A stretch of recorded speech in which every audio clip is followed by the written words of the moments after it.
صلی اللہ علیہ وآلہ وسلم ارشاد فرماتے ہیں کہ معراج کی شب ہم نے کیا دیکھا، اللہ اکبر، جب جہنم کا مشاہدہ کیا، مشاہدے اور سیر میں فرق ہے، جنت کی سیر کی ہے، جہنم کا مشاہدہ کیا ہے، اللہ اکبر، تو فرماتے ہیں خون کا دریا تھا، پیپ کا دریا تھا، اور اس میں ایک بندہ تیر رہا تھا، خون اور پیپ کے کھولتے ہوئے دریا کے اندر کوئی تیر رہا ہو، تھوڑا توجہ کیجئے گا میرے پیارے آقا علیہ الصلوۃ والتسلیم کے پیارے دیوانوں، ذرا غور کیجئے گا، اگر اپنے آپ سے محبت ہے اور اپنے نبی کی باتوں پر یقین ہے تو یہ باتیں میری نہیں ہے،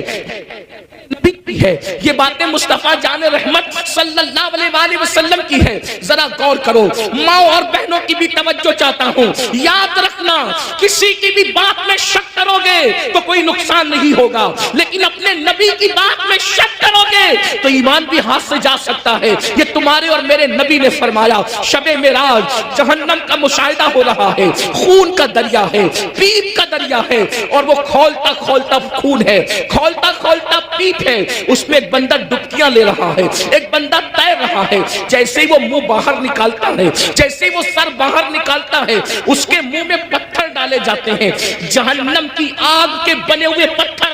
اس کے منہ میں ڈالے جاتے ہیں، اور اس کا منہ پھر اسی دریا میں ڈوب جاتا ہے۔ اس پر یہ عذاب ہو رہا تھا، رحمت للعالمین سے دیکھا نہ گیا، حضور تڑپ گئے، حضور بے چین ہو گئے، حضور بے قرار ہو گئے، اور پوچھنے لگے جبریل یہ کون لوگ ہیں کہ خون اور پیپ کے دریا میں ڈبکیاں لیتے ہیں اور جب منہ باہر نکالتے ہیں تو پتھر، وہ بھی جہنم کی آگ کے پتھر، ان کے منہ میں ڈال کر ان کو ڈبا دیا جاتا ہے، یہ دردناک عذاب کیوں ہو رہا ہے؟ تو جبریل امین نے عرض کیا، یا رسول اللہ، یہ آپ کی امت کے وہ لوگ ہیں جو دنیا میں سود کھایا کرتے تھے، یہ سود کا کاروبار کیا کرتے تھے، یہ سود کا دھندا کیا کرتے تھے، میں آپ سے پوچھنا چاہتا ہوں